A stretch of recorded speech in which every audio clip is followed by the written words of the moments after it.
अब मैं आपको सुनाती हूँ शिवलिंग की स्थापना, उसके लक्षण और पूजन की विधि का वर्णन तथा शिव पद की प्राप्ति कराने वाले सत्कर्मों का विवेचन। हर हर महादेव।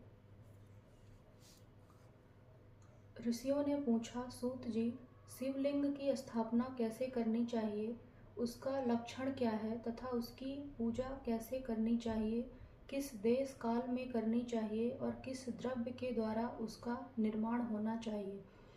सूत जी ने कहा, महर्षियों, मैं तुम लोगों के लिए इस विषय का वर्णन करता हूँ, ध्यान देकर सुनो और समझो।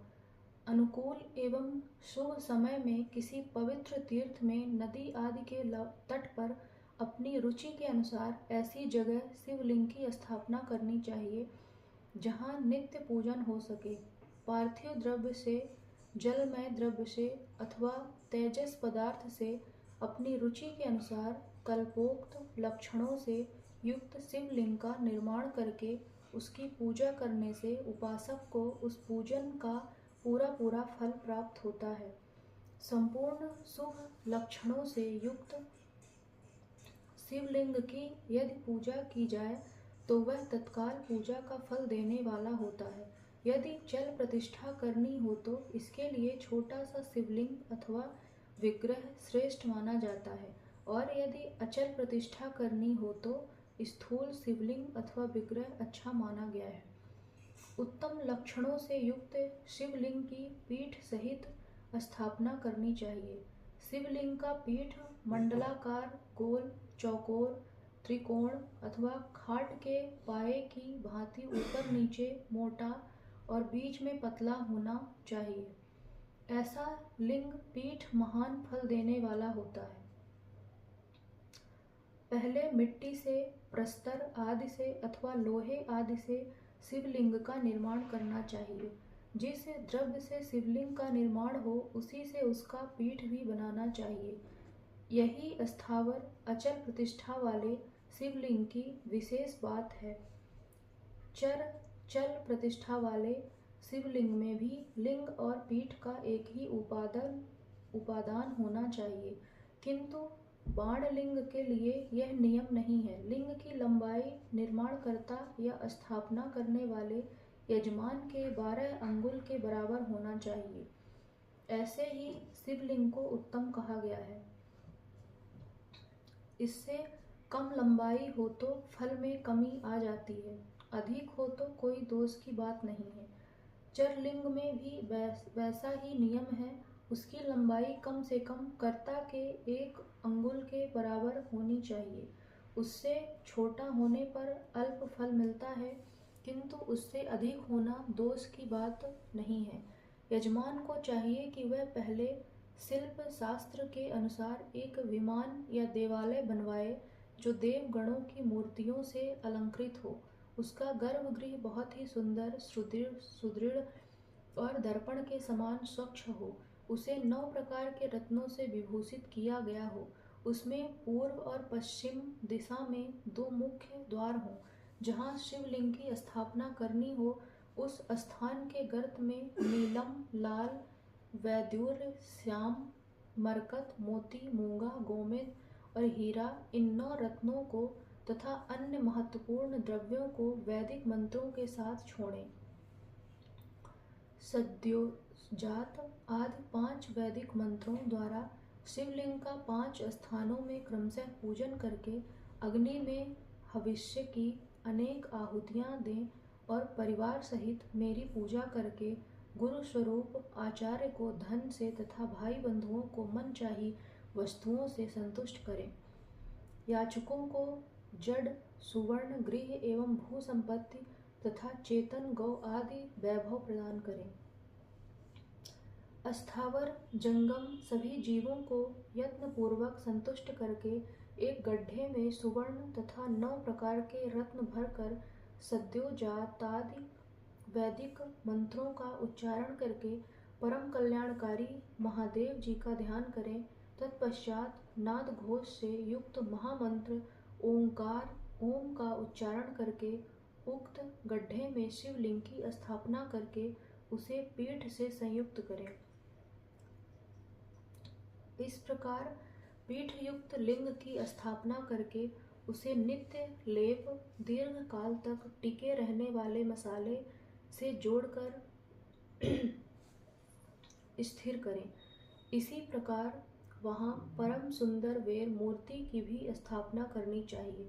सारांश यह कि भूमि संस्कार आदि की सारी विधि जैसे लिंग प्रतिष्ठा के लिए कही गई है, वैसी ही वेर मूर्ति प्रतिष्ठा के लिए भी समझनी चाहिए।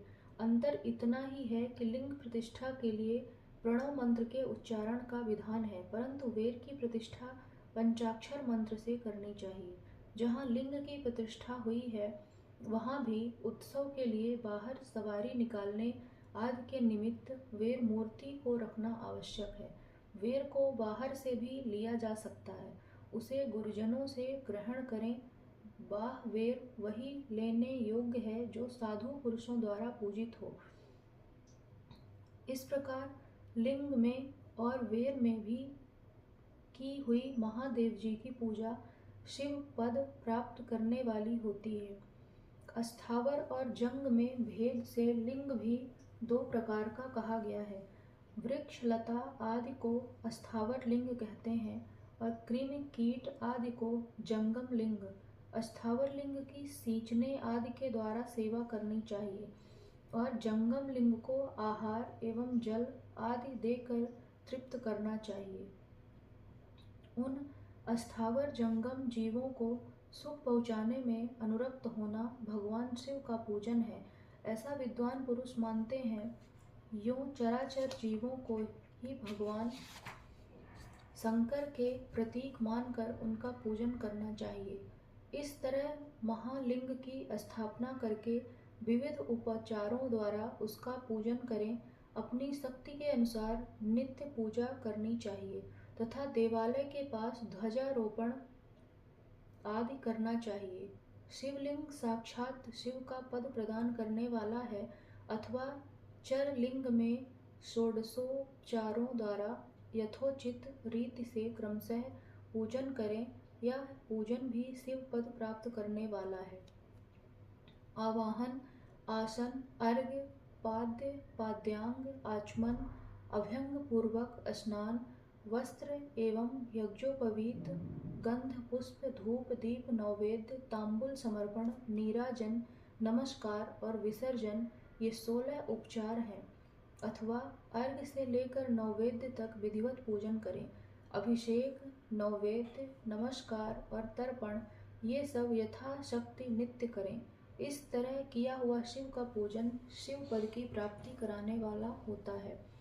अथवा किसी मनुष्य के द्वारा स्थापित शिवलिंग में, ऋषियों द्वारा स्थापित शिवलिंग में, देवताओं द्वारा स्थापित शिवलिंग में, अपने आप प्रकट हुए स्वयंभू लिंग में तथा अपने द्वारा नूतन स्थापित हुए शिवलिंग में भी उपचार समर्पण पूर्वक जैसे तैसे पूजन करने से या पूजन की सामग्री देने से भी मनुष्य ऊपर से कुछ कहा गया है वह सारा फल प्राप्त कर लेता है। क्रमशः परिक्रमा और नमस्कार करने से भी शिवलिंग शिव पद की प्राप्ति कराने वाला होता है। यदि नियम पूर्वक शिवलिंग का दर्शन मात्र कर लिया जाए तो वह भी कल्याणप्रद होता है। मिट्टी, आटा, गाय के गोबर, फूल, कनेर, पुष्प, फल, गुड़, मक्खन, भस्म अथवा अन्न से भी अपनी रुचि के अनुसार शिवलिंग बनाकर तदनुसार उसका पूजन करें अथवा प्रतिदिन 10,000 प्रणव मंत्र का जप करें अथवा दोनों संध्याओं के समय एक एक सहस्त्र प्रणव का जप किया करें। यह क्रम भी शिव पद की प्राप्ति कराने वाला है। ऐसा जानना चाहिए जप काल में मकारांत प्रणव का उच्चारण मन की शुद्धि करने वाला होता है। समाधि में मानसिक जप का विधान है तथा अन्य सब समय भी उपांशु जप ही करना चाहिए। नाद और बिंदु से युक्त ओंकार के उच्चारण को विद्वान पुरुष समान प्रणव कहते हैं। यदि प्रतिदिन आदर पूर्वक 10,000 पंचाक्षर मंत्र का जप किया जाए अथवा दोनों संध्याओं के समय एक एक सहस्त्र का ही जप किया जाए तो उसे शिव पद की प्राप्ति कराने वाला समझना चाहिए। ब्राह्मणों के लिए आदि में प्रणव से युक्त पंचाक्षर मंत्र अच्छा बताया गया है। कलश से किया हुआ स्नान, मंत्र की दीक्षा, मातृकाओं का न्यास, सत्य से पवित्र अंतःकरण वाला ब्राह्मण तथा ज्ञानी गुरु, इन सबको उत्तम माना गया है। द्विजों के लिए नमः शिवाय के उच्चारण का विधान है। द्विजेतरों के लिए अंत में नमः पद के प्रयोग की विधि है, अर्थात वे शिवाय नमः इस मंत्र का उच्चारण करें। स्त्रियों के लिए भी कहीं कहीं विधि पूर्वक नमो अंत उच्चारण का भी विधान है, अर्थात वे भी शिवाय नमः का ही जप करें। कोई कोई ऋषि ब्राह्मण की स्त्रियों के लिए नमः पूर्वक शिवाय के जप की अनुमति देते हैं, अर्थात वे नमः शिवाय का जप करें। पंचाक्षर मंत्र का 5 करोड़ जप करके मनुष्य भगवान सदाशिव के समान हो जाता है। 1, 2, 3 अथवा 4 करोड़ का जप करने से क्रमशः ब्रह्मा, विष्णु, रुद्र तथा महेश्वर का पद प्राप्त होता है।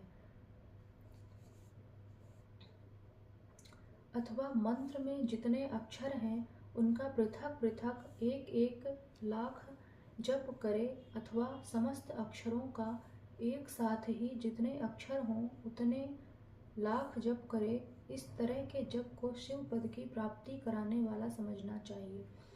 यदि 1000 दिनों में प्रतिदिन 1 सहस्त्र जप के क्रम से पंचाक्षर मंत्र का 10 लाख जप पूरा कर लिया जाए और प्रतिदिन ब्राह्मण भोजन कराया जाए तो उस मंत्र से अभीष्ट कार्य की सिद्धि होने लगती है। ब्राह्मण को चाहिए कि वह प्रतिदिन प्रातःकाल 1008 बार गायत्री का जप करे। ऐसा होने पर गायत्री क्रमशः शिव का पद प्रदान करने वाली होती है। वेद मंत्रों और वैदिक सूक्तों का भी नियम पूर्वक जप करना चाहिए। वेदों का पारायण भी शिव पद की प्राप्ति कराने वाला है, ऐसा जानना चाहिए। अन्याय जो बहुत से मंत्र हैं उनका भी जितने अक्षर हों उतने लाख जप करें। इस प्रकार जो यथाशक्ति जप करता है वह क्रमशः शिव पद मोक्ष प्राप्त कर लेता है। अपनी रुचि के अनुसार किसी एक मंत्र को अपनाकर मृत्यु पर्यंत प्रतिदिन उसका जप करना चाहिए, अथवा ओम इस मंत्र का प्रतिदिन 1 सहस्त्र जप करना चाहिए। ऐसा करने पर भगवान शिव की आज्ञा से संपूर्ण मनोरथों की सिद्धि होती है। जो मनुष्य भगवान शिव के लिए फुलवाड़ी या बगीचे आदि लगाता है तथा शिव के सेवा कार्य के लिए मंदिर में झाड़ने बुहारने आदि की व्यवस्था करता है, वह इस पुण्य कर्म को करके शिव पद प्राप्त कर लेता है। भगवान शिव के जो काशी आदि क्षेत्र हैं उनमें भक्ति पूर्वक नित्य निवास करें, वह जड़ चेतन सभी को भोग और मोक्ष देने वाला है। अतः विद्वान पुरुषों को भगवान शिव के क्षेत्र में आमरण निवास करना चाहिए। पुण्य क्षेत्र में स्थित बावड़ी, कुआं और पोखरे आदि को शिव गंगा समझना चाहिए। भगवान शिव का ऐसा ही वचन है, वहाँ स्नान, दान और जप करके मनुष्य भगवान शिव को प्राप्त कर लेता है। अतः मृत्यु पर्यंत शिव के क्षेत्र का आश्रय लेकर रहना चाहिए। जो शिव के क्षेत्र में अपने किसी मृत संबंधी का दाह दशाह, मासिक श्राद्ध, सपिंडीकरण अथवा वार्षिक श्राद्ध करता है, अथवा कभी भी शिव के क्षेत्र में अपने पितरों को पिंड देता है, वह तत्काल सब पापों से मुक्त हो जाता है और अंत में शिव पद पाता है। अथवा शिव के क्षेत्र में 7, 5, 3 या 1 ही रात निवास कर लें। ऐसा करने से भी क्रमशः शिव पद की प्राप्ति होती है। लोक में अपने अपने वर्ण के अनुरूप सदाचार का पालन करने से भी मनुष्य शिव पद को प्राप्त कर लेता है। वर्णानुकूल आचरण से तथा भक्ति भाव से वह अपने सत्कर्म का अतिशय फल पाता है।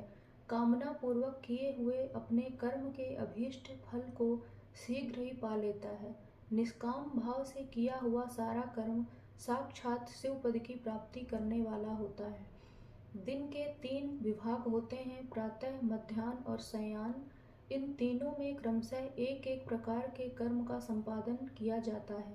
प्रातःकाल को शास्त्र विहित नित्य कर्म के अनुष्ठान का समय जानना चाहिए। मध्याह्न काल सकाम कर्म के लिए उपयोगी है तथा सायंकाल शांति कर्म के लिए उपयुक्त है, ऐसा जानना चाहिए। इसी प्रकार रात्रि में भी समय का विभाजन किया गया है। रात के 4 प्रहरों में से जो बीच के 2 प्रहर हैं उन्हें निशीथ काल कहा गया है। विशेषतः उसी काल में की हुई भगवान शिव की पूजा अभीष्ट फल को देने वाली होती है। ऐसा जानकर कर्म करने वाला मनुष्य यथोक्त फल का भागी होता है। विशेषतः कलयुग में कर्म से ही फल की सिद्धि होती है। अपने अपने अधिकार के अनुसार ऊपर कहे गए किसी भी कर्म के द्वारा शिवाराधन करने वाला पुरुष यदि सदाचारी है और पाप से डरता है तो वह उन कर्मों का पूरा फल अवश्य प्राप्त कर लेता है। ऋषियों ने कहा, सूत जी, पुण्य क्षेत्र कौन कौन से हैं जिनका आश्रय लेकर सभी स्त्री पुरुष शिव पद प्राप्त कर लें, यह हमें संक्षेप से बताइए। आज के वीडियो में यहीं तक था। मिलते हैं नेक्स्ट वीडियो में, तब तक के लिए हर हर महादेव।